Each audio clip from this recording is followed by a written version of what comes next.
redução nas vendas e consequente perda de postos de trabalho. Deputados cobram medidas que tirem o Amazonas do saldo negativo. Deputados alertam para a possibilidade de greve após o veto presidencial à medida provisória que reajuste os salários de servidores da SUFRAMA.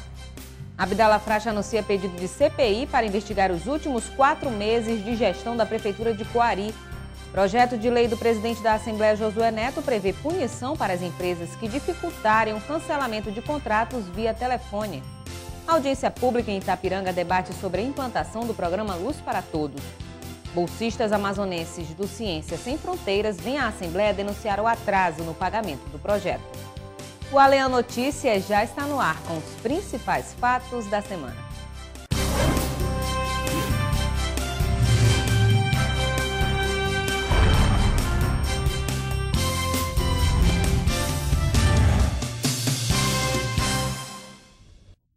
Boa noite. O comércio varejista teve queda de quase 1% no primeiro trimestre deste ano, que já é considerado o pior desde 2003. Na Assembleia Legislativa, os deputados associaram a retração à atual crise econômica que o país enfrenta. O deputado Adjuto Afonso lembrou que o governo do Amazonas também registrou baixa na arrecadação do Estado, consequência do desaquecimento do comércio local. Com o desaquecimento do mercado de trabalho e a redução do poder de compra das pessoas, as vendas do comércio varejista do país recuaram 0,8% no primeiro trimestre de 2015. A redução nas vendas já é considerada o pior resultado registrado para um trimestre desde 2003, quando o país ainda sentia os efeitos do início do governo Lula. Na Assembleia Legislativa, o deputado pelo PSB e economista Serafim Corrêa afirmou que a crise econômica que o país enfrenta é o principal motivo para a retração. O parlamentar afirmou ainda que é necessário, primeiro, um ajuste nas contas do Executivo Federal para depois alavancar a economia do país. O Brasil precisa fazer o dever de casa, precisa fazer o seu ajuste, superar essa fase para voltar a crescer. E na hora que voltar a crescer, voltarão os empregos, voltará o aumento dos impostos e, portanto, o governo terá mais recursos para fazer outros investimentos. O deputado Adjuto Afonso lembrou das propostas de ajuste fiscal que o governo Dilma apresentou e está em tramitação no Congresso Nacional. Para o parlamentar, o comércio já começou a sentir o impacto das alterações de alíquotas de impostos, como é o caso do PIS e COFINS, realizados no início deste ano. Adjuto citou também que a queda nas vendas do comércio afetou diretamente o Amazonas, que, por conseguinte, reduziu a arrecadação. A receita do Estado aqui mesmo no Amazonas tem caído, né? O governador tem se preocupado com isso, fazendo alguns ajustes, porque você tem uma previsão de arrecadação. E o comércio, a indústria arrecada bem, mas o comércio, além de gerar muito emprego, também gera uma receita muito boa de ICMS. E se cai a venda do comércio e cai a venda da indústria, esse reflexo é imediato na economia do Estado. Adjuto também criticou o governo Dilma e disse que atualmente o Executivo Federal tem trabalhado apenas para tapar buracos. Porque o governo só sabe tapar buraco do rombos que surge no seu caixa, justamente cobrando mais das pessoas, mais impostos. Eu acho que isso aí é preocupante. A pesquisa sobre a redução nas vendas do comércio varejista foi registrada pelo IBGE. Os dados apontam que a queda foi puxada pela atividade de supermercados, hipermercados, produtos alimentícios, bebidas e o cigarro. E os juros de cartão de crédito, cheque especial e empréstimos bancários atingiram os maiores índices na primeira quinzena de maio. A previsão de inflação para 2015 e a retração do PIB também apontam para o crescimento. As vendas no varejo no Dia das Mães teve o pior resultado dos últimos anos. Na Assembleia, os deputados analisam um cenário nada positivo. Segundo o evento mais importante do ano para o varejo nacional, superado somente pelo Natal, as vendas do Dia das Mães caíram pela primeira vez em 13 anos, segundo pesquisa publicada pelo Serasa Experian. O indicador revelou que de 4 a 10 de maio houve queda de 2,6% no consumo em relação ao mesmo período de 2014. Os economistas da instituição apontam o orçamento apertado dos consumidores, a alta da inflação, o custo elevado do crédito e a queda nos níveis de confiança como fatores que pesaram para o resultado. Outro estudo da Associação Brasileira de Lojistas de Shopping apontou para o pior desempenho dos últimos 7 anos, com crescimento variando entre 0,5% e 1%. Entre os indicadores de mercado, os juros do cartão de crédito estão com a maior alta desde 1999 e passaram dos 295%. É um remédio de uma cartilha, de uma escola, e essa escola está no poder do governo do PT. Entre os indicadores de mercado, os juros do cartão de crédito atingiram o maior nível desde 1999, com taxas que passam de 295% ao ano. O cheque especial também alcançou o ponto máximo em mais de uma década, 205% ao ano. E o empréstimo pessoal nos bancos chegou a 60,1% ao ano. Apesar de deter os juros mais baixos, foi a modalidade que registrou maior elevação em abril. Os dados foram obtidos a partir de levantamento com os 30 maiores bancos do país. O relatório Focus, que faz uma estimativa de mercado a partir do relatório do Banco Central, prevê inflação para 2015 com base no índice de preços ao consumidor amplo, de 8,29%, superando a estimativa anterior de 8,26%. A previsão de retração do Produto Interno Bruto cresceu de 1,18% para 1,20%. A redução de 10% nas vendas de eletroeletrônicos, motos e itens de informática provocou a perda de 15 mil vagas de trabalho. A crise econômica é apontada pelos parlamentares amazonenses como a impulsionadora do resultado negativo, também no polo industrial de Manaus. Após alcançar um patamar de 14,9 milhões de TVs produzidas em 2014, estimulada em parte pela Copa do Mundo, a produção do segmento despencou. A queda de vendas no primeiro bimestre de 2015 chega a 10% nos principais setores do polo industrial de Manaus e está paralisando as fábricas, com destaque para os segmentos de eletroeletrônicos, motos e itens de informática. Com os setores crescentes e uma demanda cada vez menor, as empresas ajustam o ritmo de produção à nova realidade. Segundo o presidente do Centro das Indústrias do Amazonas, Wilson Périco, entre dezembro de 2014 e março de 2015, o estado perdeu 15 mil postos de trabalho na Zona Franca. A primeira coisa que se deixa de comprar são aqueles objetos de entretenimento, televisão, celular, e por aí vai. É uma questão de crise generalizada, mas no Soframa é atípica, né? Porque nós vivemos numa região isolada por incentivos fiscais em que nós temos várias dificuldades de estrutura e infraestrutura. Então nós devemos lutar para que a Zona Franca impulsione, né, através dos seus incentivos, a geração de emprego. Enquanto não houver um sinal de estabilidade, mais empregos iremos perder, mais postos de trabalho. No primeiro quadrimestre do ano, a Samsung, LG, Whirlpool e Moto Honda lideraram a lista de demissões. De acordo com Armando Vale Júnior, vice-presidente da Whirlpool, responsável pela planta de Manaus, a empresa acumula 3 meses de estoques de aparelhos de ar-condicionado.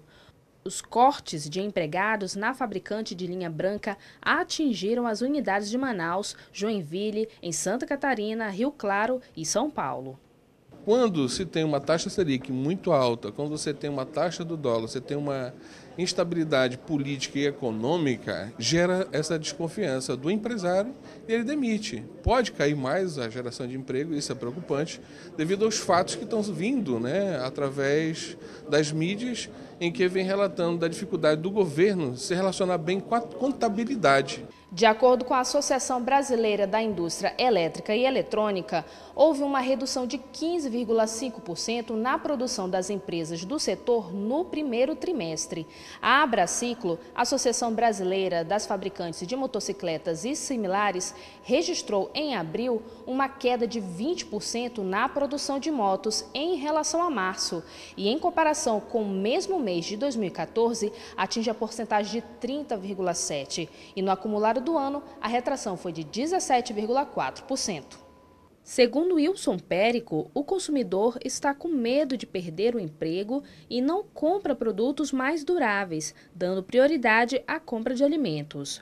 Para o diretor técnico do DIEESE, Clemente Gans Lúcio, o nível de desemprego deve ficar de 2 a 3 pontos acima do registrado no ano passado, podendo passar dos atuais 7,9%, medidos pela PNAD contínua do IBGE, para 10% até o fim do ano.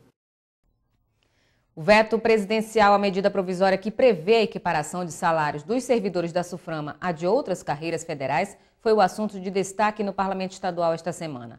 Os deputados alertaram que, sem o reajuste, os funcionários devem entrar em greve. O deputado estadual Abdallah Frache foi o primeiro a trazer o tema à tribuna na sessão desta terça-feira. Em nome da bancada do PTN, o parlamentar repudiou a atitude da presidente Dilma Rousseff em apresentar um veto parcial à medida provisória 660 de 2014, que reajusta os salários e gratificações dos servidores da Superintendência da Zona Franca de Manaus. Abdallah Frache defende o uso dos recursos arrecadados pela própria SUFRAMA para custear os aumentos salariais. Os recursos contingenciados, deputado Carlos Alberto, da SUFRAMA, por ano, são da monta de 500 milhões de reais. E a SUFRAMA usa desses 500 milhões, em torno de 180 para pagar todas as suas despesas, inclusive com o pessoal. Ou seja, sobram 320 que nos últimos 10, 12 anos estão sendo contingenciados, levados para o Tesouro Nacional, para que esse famigerado superávit primário seja pago e a situação trabalhista, financeira, remuneratória dos funcionários da SUFRAMA está sendo deixada de lado. Nós não podemos concordar com isso. O efeito dessa medida provisória no orçamento da SUFRAMA será de 32 milhões de reais por ano, ou seja, 10% do que o governo federal contingencia todos os anos nos recursos da SUFRAMA. Já Serafim Correia, do PSB, defende uma articulação da bancada federal para a derrubada do veto presidencial. O parlamentar também criticou o uso político do cargo de superintendente da autarquia. A justificativa que ela deu foi de que essa iniciativa cabia a ela, exclusivamente a ela, e não ao parlamento. Cabe agora, a meu ver, que haja uma grande arregimentação para derrubada do veto. Se isso não acontecer, nós vamos ficar no pior dos mundos. As coisas já estão muito ruins. A SUFRAMA está travada, está parada, fábricas estão desativando linhas, fábricas estão transferindo linhas para outras cidades e a ficha não cai. A informação que se tem é que ontem foi negociado definitivamente o cargo de superintendente da SUFRAMA, numa operação de São Francisco de Assis, dando que se recebe. Então vão dar o cargo para receber os votos no Congresso Nacional. Isso é profundamente lamentável. E vai ser mais lamentável ainda que o novo ou a nova superintendente, seja quem for, e eu não faço nenhum juízo de valor a respeito disso, mas quem quer que assuma, vai assumir com uma crise instalada. O deputado Orlando Cidade também se pronunciou sobre o tema e afirmou que a atitude da presidente é uma afronta aos servidores públicos, já que a MP tratava dos salários dos empregados de ex-territórios e da SUFRAMA. Isso é mais um afronto da presidente Dilma Rousseff. Reconhecer aqueles que trabalharam nos ex-territórios, como o caso de Rondônia, Roraima, o Amapá, valorizando com o salário digno que eles merecem. Agora, tirar a oportunidade de reconhecer com o salário dos funcionários da SUFRAMA que trabalham diretamente aqui no nosso polo industrial, desvalorizando a esses servidores, é o máximo que se pode fazer para um servidor público. Mas, com certeza, esse veto será derrubado no Congresso Nacional. Os parlamentares também demonstraram preocupação com a principal consequência do veto ao novo plano de cargos, carreiras e salários da SUFRAMA, a possibilidade de greve. Para o líder do Executivo Estadual na Alean, deputado Davi Almeida, uma paralisação nos trabalhos da autarquia pode agravar a situação econômica do Estado. O que está ruim pode ficar pior ainda. A arrecadação em baixa em função das políticas desastradas do governo federal e pode ficar pior ainda. Se a Suframa parar, nossa arrecadação, que já está ladeira abaixo, vai despencar. E os problemas continuarão sendo maiores, porque aqui no estado do Amazonas, o governo do estado fez o dever de casa, cortou despesas, fundiu secretarias, demitiu e extinguiu cargos comissionados e está trabalhando aqui um programa de cidadania fiscal para combater a sonegação através do recolhimento de impostos, através de incentivo à população para que possa exigir a nota e assim podermos aumentar a nossa arrecadação e então fazermos os investimentos necessários, inclusive contemplando os servidores públicos do estado do Amazonas. Segundo o Sindicato dos Servidores da Suframa, a deflagração de uma greve é iminente e uma reunião será realizada na quinta-feira para discutir o assunto.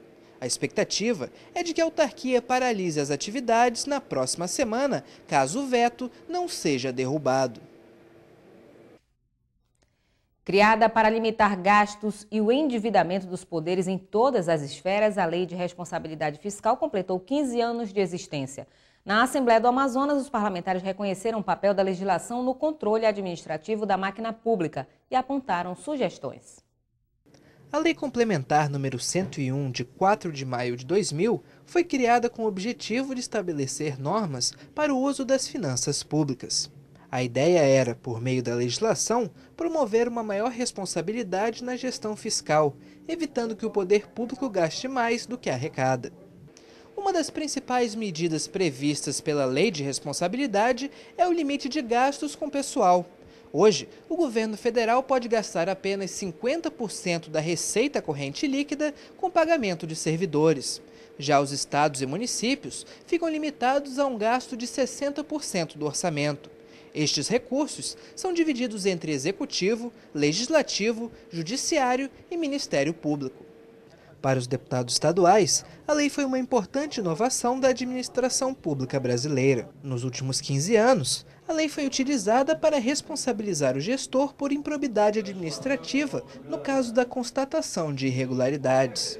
Essa lei foi importantíssima para o Brasil. Se essa lei não estivesse em vigência agora, eu sinceramente não sei o que estaria acontecendo no nosso país do ponto de vista econômico. Tendo em vista que ela faz com que os governos tenham uma responsabilidade maior em termos dos seus orçamentos, possam gastar apenas aquilo que é arrecado, e se hoje nós estamos com essa dificuldade toda, com essa lei em funcionamento, você imagina sem ela funcionar. Segundo o presidente do Tribunal de Contas do Estado, conselheiro Josué Filho, a Lei de Responsabilidade Fiscal freia excesso de gestores e impede que eles deixem dívidas para a próxima gestão.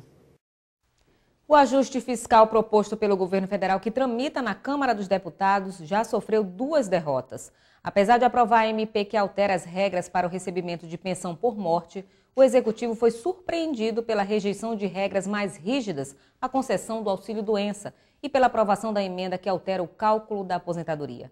O assunto foi pauta no Parlamento Estadual. O fator previdenciário foi criado em 1999 para conter gastos da Previdência. Trata-se de um mecanismo que inibe a aposentadoria só por tempo de serviço, antes da idade mínima sugerida de 60 anos para mulheres e 65 para homens. Quanto menor a idade no momento da aposentadoria, maior é o redutor do benefício. É aplicada uma fórmula complexa, que se baseia na idade do trabalhador, tempo de contribuição à Previdência Social, expectativa de sobrevida do segurado e um multiplicador de 0,31. Por exemplo, uma mulher de 48 anos que completou 30 anos de contribuição, ao se aposentar, pela regra do fator previdenciário, teria uma redução de quase 50% no valor de sua aposentadoria. Para alcançar 100% do valor, teria que trabalhar mais de 12 anos. O fator previdenciário sofreu emenda aprovada ontem, de autoria do deputado Arnaldo Faria de Sá, do PTB de São Paulo. No momento em que se vota o ajuste fiscal no Parlamento Federal, representa uma derrota do governo central. Está tendo um cabo de guerra desnecessário, né? Quem preside o país é a Dilma Rousseff. E o Eduardo Cunha, presidente da Câmara, praticamente quer ser o arauto da moralidade e, acima de tudo, quer governar o país. O nosso governo, a nossa forma constitucional de governar o país é presidencialista, não é parlamentarista, não tem primeiro-ministro. E eu creio que o Eduardo Cunha está se escalando hoje como primeiro-ministro. E o presidente Eduardo Cunha está se intrometendo nas ações do governo federal, ao invés de se preocupar com a Câmara. A Câmara Federal não é um anexo do Palácio do Planalto. Não é tudo que vai para lá que está passando, não. Eu estou gostando de ver o atual presidente da Câmara, Eduardo Cunha, na condução dos trabalhos. A medida provisória sobre concessão de pensão por morte foi aprovada. Pelo novo texto, os cônjuges só poderão requerer pensão por morte do companheiro se o tempo de união estável ou casamento for de mais de 2 anos e o segurado tiver contribuído para o INSS por no mínimo 1 ano e meio. Ela aprovou o pacote de modo geral. Agora, na sequência, aprovaram uma emenda que acaba com o fator previdenciário. E isso traz um enorme problema para o governo. O interessante é que, quando o fator previdenciário foi criado lá atrás, o PT era contra. Hoje que ele é governo, ele é a favor.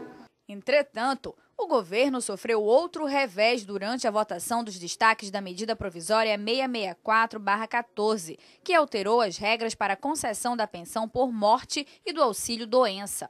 Por 229 votos contra 220 e uma abstenção, os deputados excluíram do texto a parte que determina a responsabilidade das empresas pelo pagamento dos primeiros 30 dias do auxílio-doença. Permaneceu a regra da empresa ser responsável por 15 dias de salário quando o funcionário está de atestado médico. O que falta aí, eu sou aqui absolutamente sincero, é nós discutirmos a realidade da Previdência Social brasileira, que ninguém quer discutir a realidade. As pessoas estão vivendo mais. Se elas estão vivendo mais, elas vão ter que trabalhar mais. Isso está sendo assim em todo o mundo. Agora, não se quer discutir essa realidade, a conta não fecha.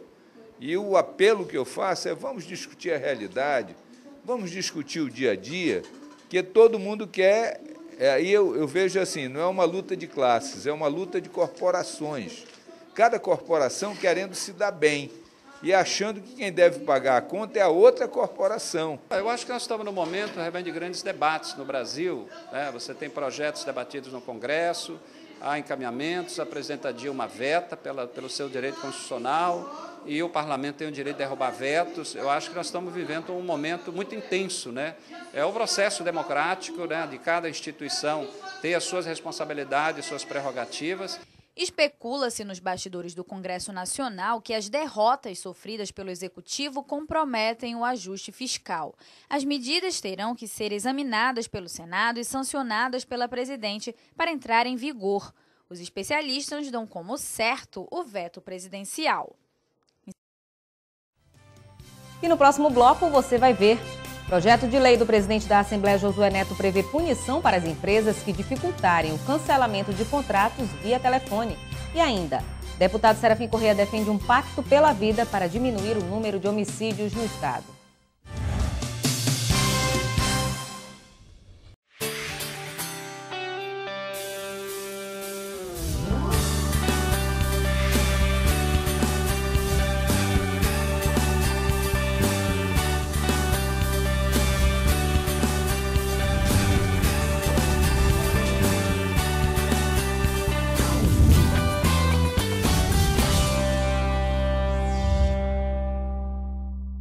Em casa, no carro ou no trabalho, você também pode acompanhar as atividades da Assembleia Legislativa através da Rádio Alean.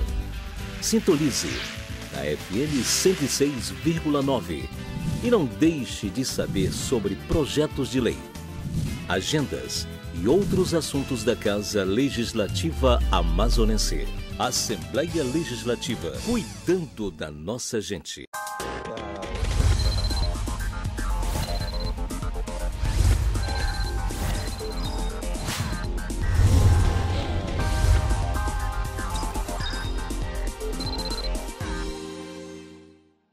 O exercício das atividades na Assembleia Legislativa do Amazonas vai além do plenário e reuniões.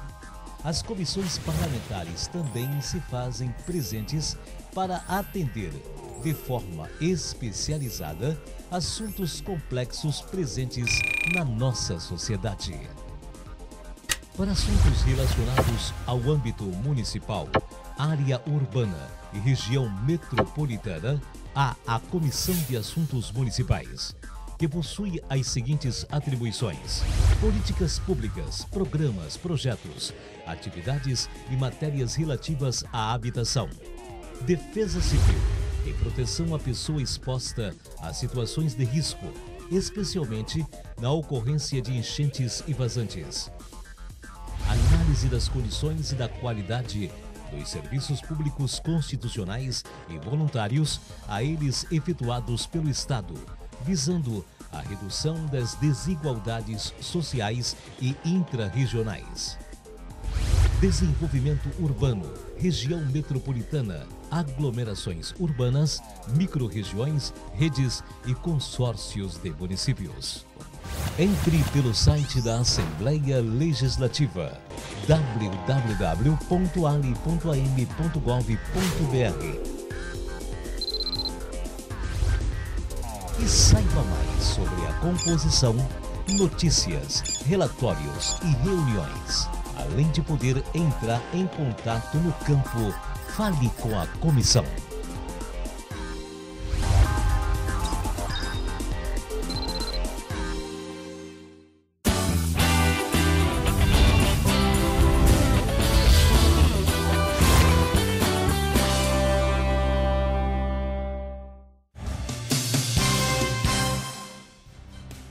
O presidente da Assembleia Legislativa, deputado Josué Neto, apresentou um projeto de lei que prevê punição para as empresas que dificultarem o cancelamento de contratos por telefone. O projeto de lei nasceu da identificação da dificuldade encontrada pelos consumidores em cancelar um serviço. De acordo com o presidente da Assembleia Legislativa, deputado do PSD Josué Neto, autor da proposta, o PL prevê a punição às operadoras que dificultarem o cancelamento via telefone. De acordo com o texto da matéria, o atendimento deve ser rápido, caso seja por telefonista. E se for por atendimento eletrônico ou gravação, a opção de cancelamento deve ser a primeira a ser apresentada para o cliente. No projeto também fica limitado a 3 o número máximo para o consumidor tentar cancelar o serviço. Em caso de descumprimento dessas regras por parte das empresas, a proposta define multas no valor de 1 a 10 salários mínimos. Mais de 20 pistas de pouso e aeroportos devem ser reformados no interior do estado. O governo federal deve investir 1,7 bilhão de reais. A ação pode baratear o preço das passagens. A logística no Amazonas sempre foi um desafio. Com poucas estradas, os rios passaram a ser o principal meio usado para transporte de pessoas e cargas. Porém, muitos municípios não têm sequer uma estrutura portuária adequada. Para quem precisa ir ao interior com mais rapidez, o transporte aéreo passa a ser a única alternativa. Mas o valor cobrado pelas empresas é alto. O trecho entre a capital amazonense e o município de Eirunepé, distante 1.159 quilômetros, por exemplo, custa aproximadamente R$ 1.500. O preço é mais que o dobro de um voo de ida e volta entre Manaus e São Paulo. O investimento na ordem de 1 bilhão e 700 milhões de reais foi anunciado pelo governo federal. 25 pistas de pouso e aeroportos no Amazonas serão reformados. Com a ação, a Secretaria de Aviação Civil espera reduzir o valor das passagens aéreas. Com a reforma, aeronaves de maior porte poderão fazer pousos e decolagens nas novas pistas. Com maior fluxo de passageiros, o deputado pelo PT, José Ricardo, acredita no barateamento no preço dos bilhetes. Nós vamos ter, logicamente, um interesse maior, uma demanda maior no transporte aéreo e, com isso, as empresas podem baratear, porque aumenta o fluxo, aumenta o quantitativo, naturalmente é possível reduzir os preços. Vamos ver se as empresas fazem isso, até porque elas já têm incentivo fiscal do Estado. Então, mantendo incentivo e subsídio, a gente espera que realmente diminua os custos e o preço final da passagem cobrada, hoje dentro do nosso Estado. Foi a Associação Amazonense dos Municípios que articulou a vinda de representantes da Secretaria Federal para verificar a necessidade de reforma dos aeroportos. De acordo com a Secretaria de Aviação Civil, o prazo para o início das obras nos primeiros aeroportos é de 90 dias. O deputado Abdallah Frache anunciou em plenário o pedido de criação de uma CPI para investigar os últimos 4 meses de gestão da Prefeitura de Coari. O parlamentar acredita que a insegurança administrativa gerada a partir da saída de Adail Pinheiro do Executivo gerou uma série de contratos irregulares que hoje inviabilizam até serviços básicos, como asfaltamento das ruas no município. Abdallah Frache, do PTN, informou que dará entrada na mesa diretora da Assembleia Legislativa a um requerimento pedido à abertura de uma comissão parlamentar de inquérito na casa. O objetivo é investigar possíveis irregularidades administrativas e financeiras cometidas nos últimos meses no município de Coari, distante 363 quilômetros da capital. Durante o período, a cidade passou 3 vezes pela troca de prefeitos. De acordo com o parlamentar, há informações de que foram feitos saques das contas da prefeitura pelas administrações anteriores, que não foram justificados devidamente. O resultado é que hoje a população sofre, pois a prefeitura encontra-se de mãos atadas com o orçamento comprometido. Você entregar uma prefeitura para um prefeito sem uma lista com os funcionários da prefeitura, você entregar todos os computadores devidamente apagados e retirados da sua memória de dentro, você entregar 120 contas bancárias com um saldo de R$600 mil, juntando as 120, você pagar uma empresa R$1,5 milhão para fazer um serviço de asfaltamento na cidade e aquela empresa não colocar 1 metro quadrado de asfalto no município, exatamente 4, 5 dias antes da sua saída, sem o devido processo licitatório, sem o devido acompanhamento dos órgãos de fiscalização, são medidas, no mínimo, altamente suspeitas. Em à parte, o deputado Davi Almeida, do PSD, manifestou apoio à criação da CPI. O parlamentar destacou a necessidade de que os políticos do município trabalhem em prol da população e não pela busca de poder. Vossa Excelência fez alguns relatos da administração que antecedeu o atual prefeito, que realmente cabe uma investigação, cabe uma comissão parlamentar de inquérito para que sejam apuradas as denúncias que Vossa Excelência traz a essa tribuna. Mas, verdadeiramente, o que Coari precisa, que não precisa, é dessa briga desmedida entre os poderes, entre os grupos políticos.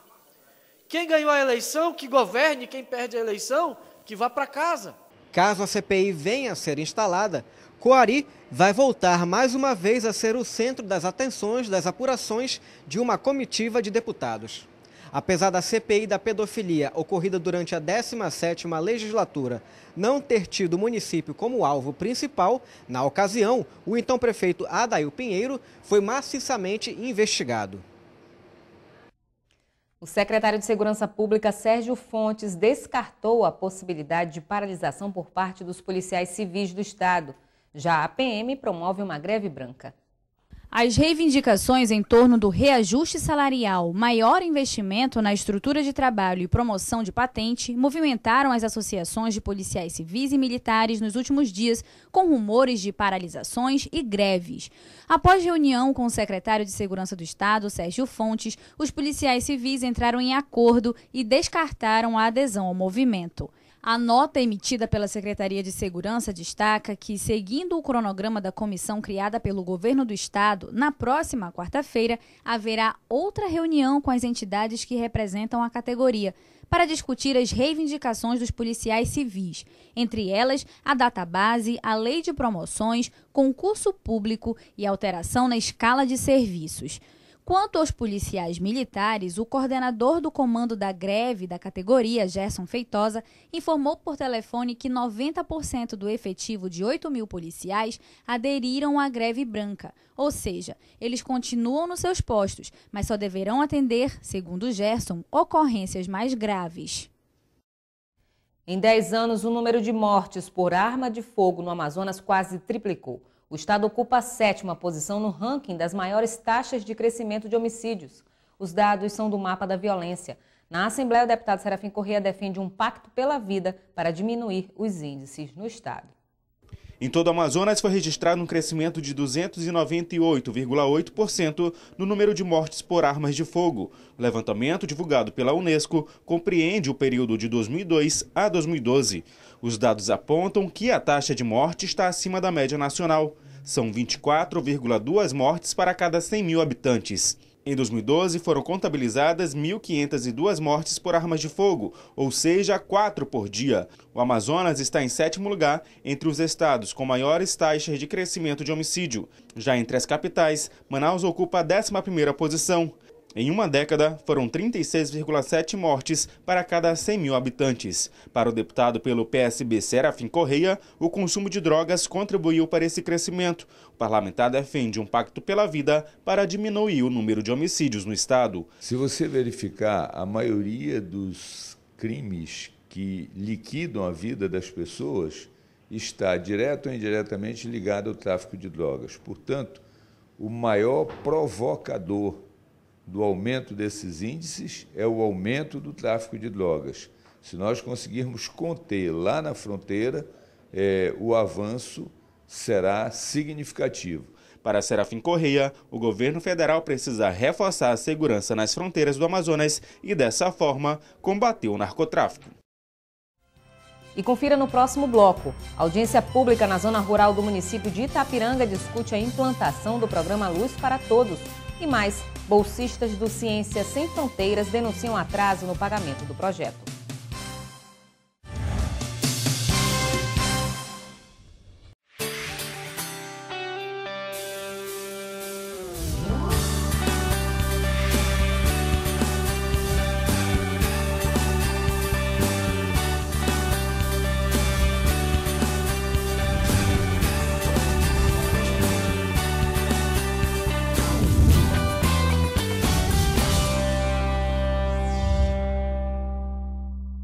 Em casa, no carro ou no trabalho, você também pode acompanhar as atividades da Assembleia Legislativa através da Rádio Alean. Sintonize na FM 106,9 e não deixe de saber sobre projetos de lei, agendas e outros assuntos da Casa Legislativa Amazonense. Assembleia Legislativa, cuidando da nossa gente.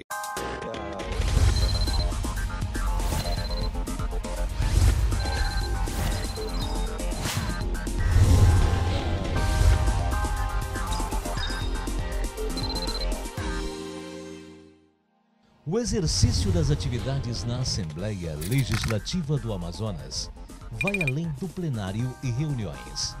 As comissões parlamentares também se fazem presentes para atender, de forma especializada, assuntos complexos presentes na nossa sociedade.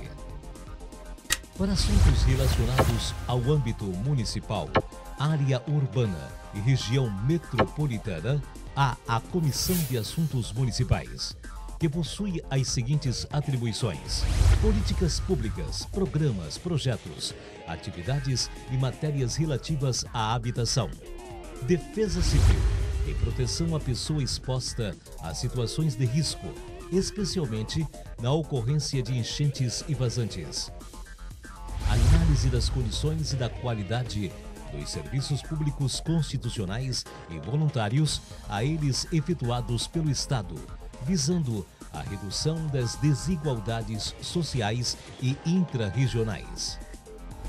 Desenvolvimento urbano, região metropolitana, aglomerações urbanas, microrregiões, redes e consórcios de municípios.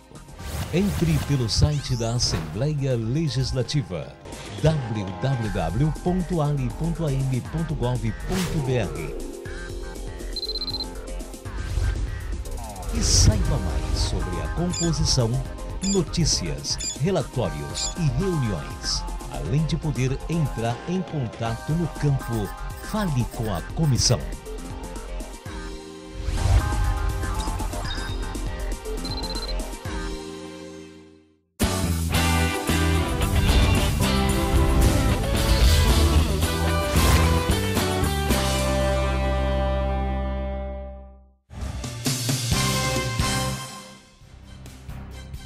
Uma audiência pública na zona rural do município de Itapiranga discutiu a implantação do programa Luz para Todos. O debate foi realizado pela Comissão de Minas, Gás e Energia da Assembleia Legislativa. A reportagem é de Adriano Castro e Josias Pimentel. Saímos de Itapiranga, interior do estado, distante 227 quilômetros da capital amazonense. Depois de 1 hora de voadeira, chegamos à comunidade ribeirinha de Santa Luzia do Atumã. Aqui vivem aproximadamente 35 famílias. Todas de origem humilde, têm a pesca e a agricultura como principais fontes de sobrevivência. Iracicleide Oliveira é presidente das comunidades da Reserva de Desenvolvimento Sustentável do Atumã. Ela expressa o desejo dos demais ribeirinhos. Nós precisamos dessa energia, como os moradores mesmo daqui já falaram, né? Que nós precisamos de energia. Questão de polpa de fruta, de tudo, escola, posto de saúde, tudo. Porque não é porque nós moramos aqui no Atumã, que fica mais distante um pouquinho da cidade, que também nós vamos ser esquecidos. Nós também merecemos, sim. Né? Nós somos eleitores, nós colocamos as pessoas no poder, mas também para eles olharem com os bons olhos para nós. A energia elétrica é uma realidade há muito tempo para a maioria dos cidadãos, mas ainda é um sonho por aqui e em pelo menos outras 20 comunidades. Com o objetivo de viabilizar a implantação do programa federal Luz para Todos na região, o presidente da Comissão de Geodiversidade, Recursos Hídricos, Minas, Gás e Energia, deputado pelo PT Sinésio Campos, realizou uma audiência pública para ouvir a comunidade. O parlamentar destacou os encaminhamentos que foram feitos. Constituímos hoje um grupo de trabalho com comunitários, com a Prefeitura Municipal daqui de Itapiranga, estamos também com a Assembleia Legislativa e com o presidente da Amazonas Energia, que já teremos essa semana, já todo esse grupo de trabalho focado no plano já de execução das obras aqui nessa região. O debate foi realizado depois que a vereadora petista do município de Itapiranga, Geralda Neves, enviou um requerimento à Comissão da Assembleia Legislativa. Um dos objetivos é a instalação de uma fábrica para armazenar polpas de frutas. Atender o público interiorano do Rio Atumã, em especial o Rio Atumã, que é um povo sofrido, que tanto almeja por uma micro ou pequena empresa de armazenamento de polpa e a facilitação também da vida do povo ribeirinho, em especial, como eu digo, o povo do Atumã.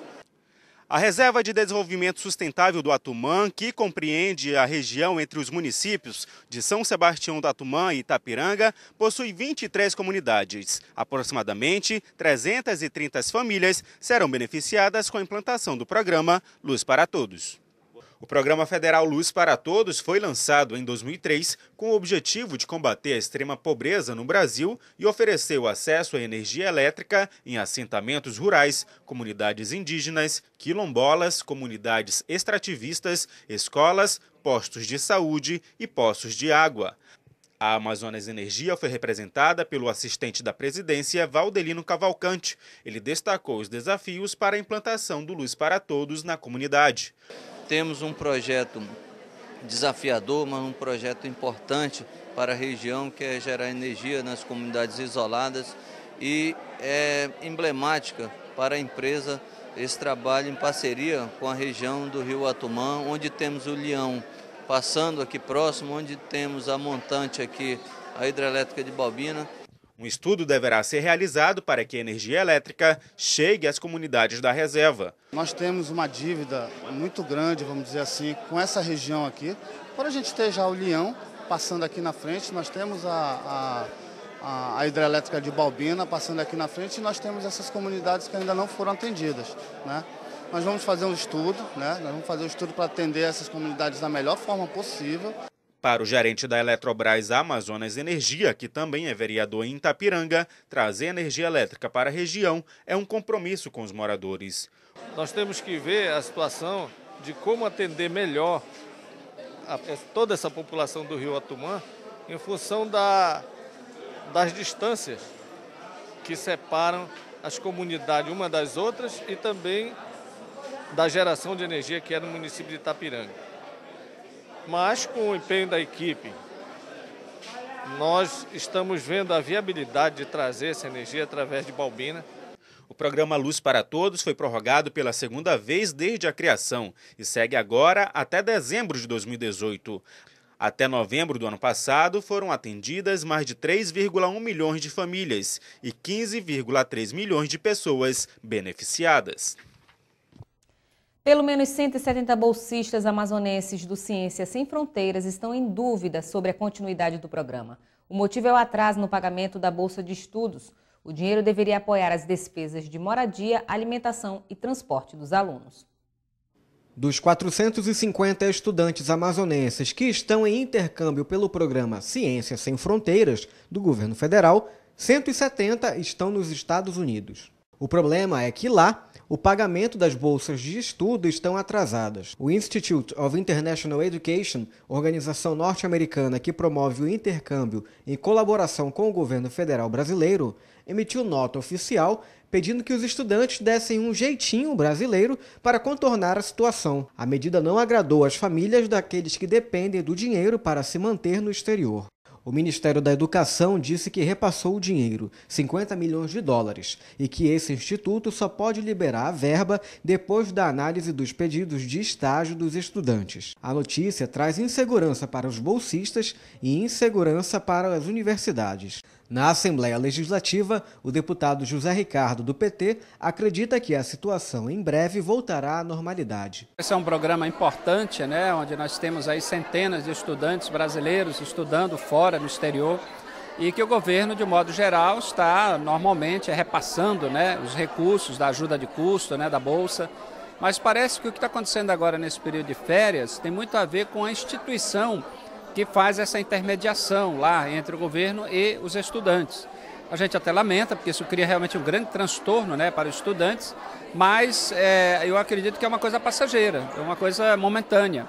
E o importante é que o governo federal continue mantendo esse programa, porque o estudante, quando retorna dessa experiência, né, dessa experiência prática, ele está muito mais preparado, isso amplia os conhecimentos, seus estudos, fortalece ainda mais.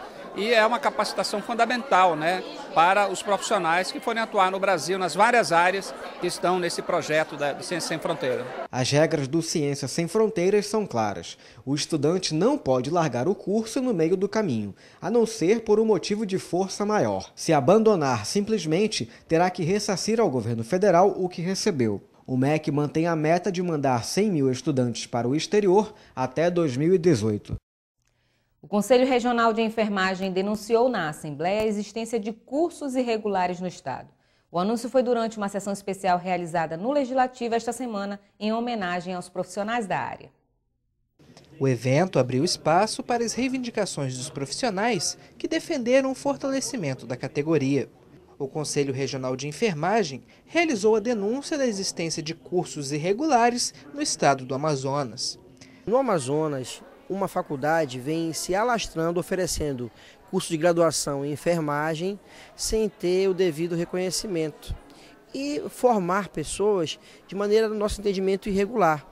Não tem laboratório, não tem efetivamente profissionais qualificados para fazer essa graduação, e nós estamos fazendo um trabalho junto ao sistema COFEM, Conselhos Regionais, na tentativa de identificar essas escolas, fazer uma fiscalização nesses locais de trabalho, produzir um relatório e encaminhar ao Ministério Público Federal e ao MEC, por meio da Secretaria de Regulação do MEC, que é quem deveria estar fazendo essa fiscalização.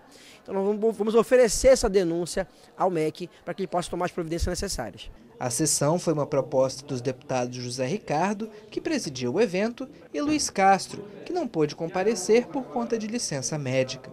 Eu considero que é uma categoria das mais importantes que nós temos no nosso estado, que trabalha na área da saúde, uma categoria que permanentemente está aí mobilizada também no sentido de fortalecer a profissão, valorizar, né, a atividade com salário, com benefícios, com seu espaço, né, de trabalho no setor público principalmente, mas também no setor privado. E a Assembleia Legislativa faz esse registro pela data, né, a data comemorativa do Dia do Enfermeiro, da Enfermeira, essa semana, né, de enfermagem que o Conselho Regional organiza e as várias entidades da categoria. Durante a sessão especial, conduzida pelo deputado José Ricardo, diversos profissionais foram homenageados pela atuação de destaque ao longo de 2014. Nós somos hoje, no Amazonas, 35 mil profissionais, entre eles enfermeiros, técnicos e auxiliares de enfermagem. E esta semana, a Semana Brasileira da Enfermagem Amazonense também, ela reflete a importância disso. No dia 12 de maio de 1960, Juscelino Kubitschek, pelo decreto 48.202, instituiu essa data. E é uma data de muita reflexão e luta de toda a categoria de enfermagem. Nós lutamos hoje contra a precarização dos serviços de saúde, nós lutamos por uma enfermagem mais valorizada e somos hoje a segunda maior categoria profissional no país. Qualquer cidadão que tenha conhecimento de alguma irregularidade ou desrespeito à profissão pode realizar a denúncia diretamente ao Conselho Regional de Enfermagem. Sessão especial de autoria conjunta dos deputados José Ricardo, Sinésio Campos, Luiz Castro e Sabá Reis comemorou a passagem do Dia do Assistente Social. Na ocasião, parlamentares e representantes de classe discutiram a importância da carreira pública dos profissionais. Atuar no processo de consolidação de uma sociedade mais justa e democrática. Intermediar o diálogo do poder público junto àqueles que não têm garantidos direitos fundamentais como habitação, saúde e educação. Essas são as prerrogativas do assistente social, profissão que foi celebrada em sessão especial na Assembleia Legislativa do Amazonas. A autoria da iniciativa foi conjunta entre os deputados José Ricardo, Sinésio Campos, Luiz Castro e Sabá Reis. Na ocasião, os parlamentares destacaram os avanços que a categoria tem conquistado no âmbito estadual. A Assembleia tem tido um papel importante na luta pela maior presença do profissional no serviço público. O Parlamento promulgou no dia 27 de março de 2015 a lei que garantiu o assistente social nas escolas da rede pública de ensino. Eu queria, com isso, deputado Sabá Reis, com que fosse dado aos companheiros que o Parlamento Estadual fez e faz a sua contribuição de forma efetiva, deputado Belão. No poder público, nós temos grande necessidade de assistente social.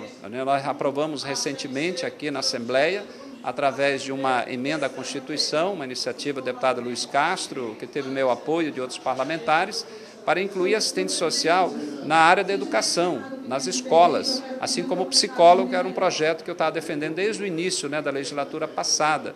Então, nós precisamos ampliar esse espaço de trabalho de assistente social. Nós precisamos de assistente social não só na escola, precisamos nos hospitais, nas unidades de saúde, nós precisamos em várias estruturas públicas do Estado. A Assembleia, através do seu presidente ou do seu vice-presidente, tem o dever, não é favor, tem o dever de promulgar a lei.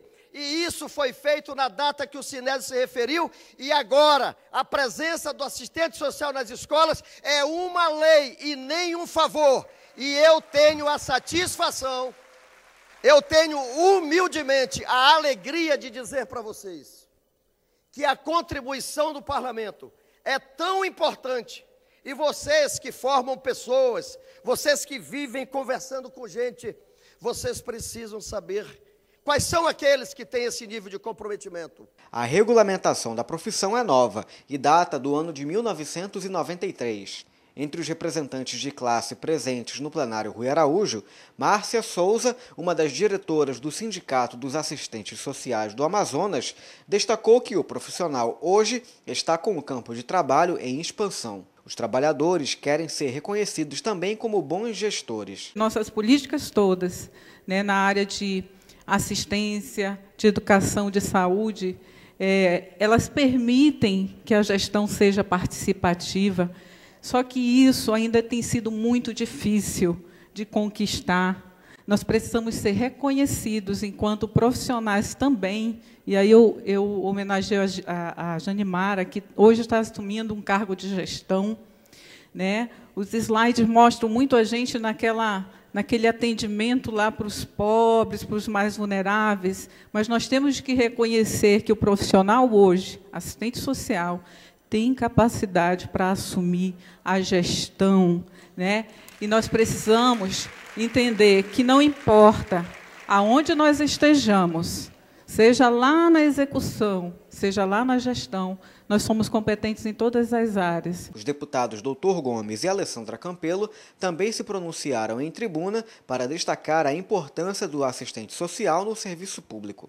Um dos autores da iniciativa, o deputado Luiz Castro, não pôde comparecer à sessão especial por motivos de saúde. O Dia do Assistente Social é comemorado em 15 de maio. Meu nome é Francisca, sou assistente social do Hospital Delfina Aziz. Eu sou assistente social, sou gerente de relações do Hospital Francisca Mendes. O que é o serviço social? O serviço social é uma profissão que visualiza o mundo com outros olhares, acreditando que o que o outro não vê, nós visualizamos. Não que nós vamos mudar o mundo, mas se nós conseguirmos mudar uma vida de uma pessoa, isso já vale muito a pena. Então, quero aqui agradecer pela sua oportunidade e falar que eu estou muito feliz em fazer parte desse dia do assistente social. Quero parabenizar todas as colegas assistentes sociais pelo nosso dia e agradecer a homenagem cedida pelo deputado Sinésio Campos.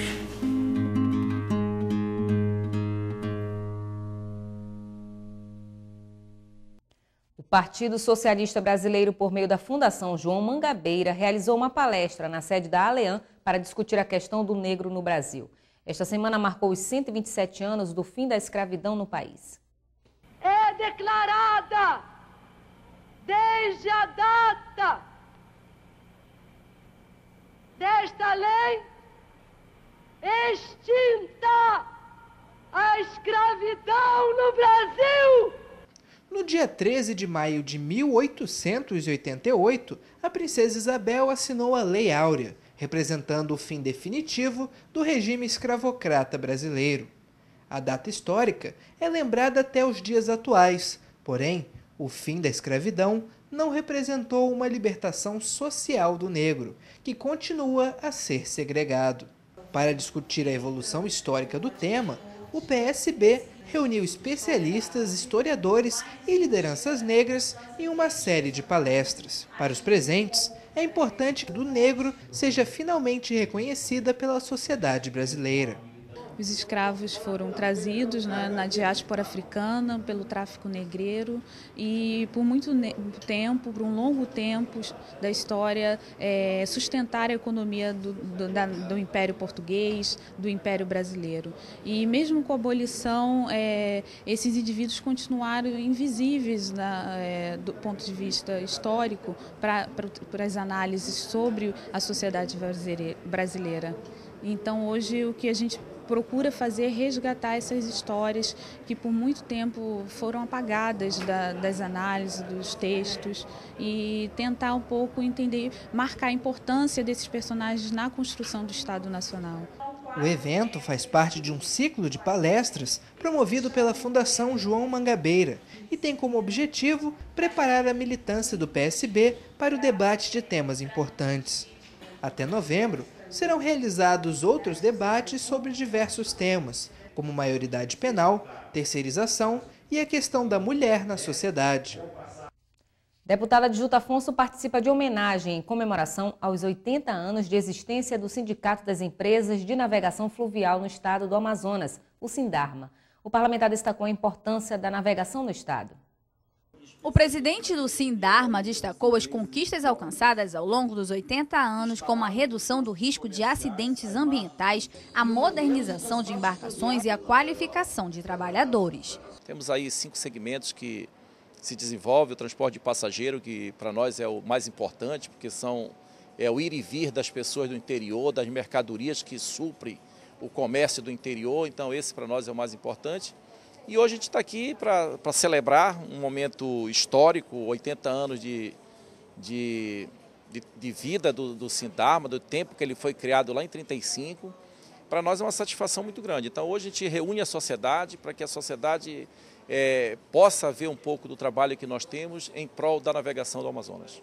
O deputado Adjuto Afonso, que participou das homenagens aos pioneiros da navegação no estado, destacou a importância de investimentos no setor. Precisamos mais hidrovias para o Amazonas, temos a maior bacia hidrográfica do mundo, de forma que eu acho que o sindicato forte, o sindicato prestigiado, faz com que o poder público se volte para essa classe tão importante. Talvez nós não sabemos o alcance da importância desse sindicato. E o que hoje temos de pessoas empregadas no ramo de navegação é muito grande. Eu não diria que é a metade do distrito industrial, mas eu acho que chega próximo disso aí. Ao todo, o Amazonas possui 16 rios, sendo o Negro e o Rio Amazonas os maiores, tanto em volume como em extensão. 18 de maio. Deputados José Ricardo, Luiz Castro, Sinésio Campos e Sabá Reis promovem sessão especial em homenagem ao Dia do Assistente Social, às 10 horas da manhã, no plenário Rui Araújo. Deputado Ricardo Nicolau realiza audiência pública para tratar sobre condições de trabalho e salários dos agentes de saúde do município de Iranduba, às 10 horas da manhã, no mini plenário Cônego Azevedo. Deputada estadual Alessandra Campelo lança a campanha Reforma Mais Mulheres na Política, a partir das 8 horas da manhã, no auditório Belarmino Lins. E o deputado Dermilson Chagas realiza audiência pública a partir das 9 horas da manhã para discutir a privatização e a concessão para a exploração de hidrovias, no auditório Senador João Bosco. 19 de maio. Deputado Bi Garcia promove sessão especial em homenagem ao 50º do Festival Folclórico de Parintins, às 11 horas da manhã, no plenário Rui Araújo. Dia 21. Deputado estadual Bosco Saraiva realiza o lançamento do longa-metragem Amazonas, o Jogo da Bola, no auditório Belarmino Lins, de 12 às 17 horas.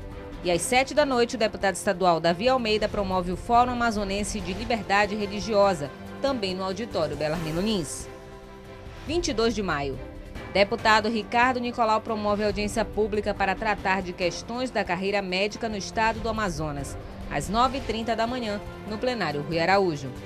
Presidente da Assembleia Legislativa, deputado Josué Neto, realiza audiência para tratar da criação e viabilização de grupo de trabalho para a construção de zoneamento econômico e ecológico no município de Parintins e nos municípios do Baixo Amazonas, às 10 horas da manhã, em Parintins. Confira agora o que foi destaque no Alenhã Notícias de hoje. Diante da crise econômica, deputados cobram medidas que tirem o Amazonas do saldo negativo. Abdallah Frache anuncia pedido de CPI para investigar os últimos 4 meses de gestão da Prefeitura de Coari. Projeto de lei do presidente da Assembleia, Josué Neto, prevê punição para as empresas que dificultarem o cancelamento de contratos via telefone. E nos próximos 10 dias eu estarei de férias e a apresentação do Alenhã Notícias será com a jornalista Mariana Braga. Um ótimo fim de semana para você e até o retorno.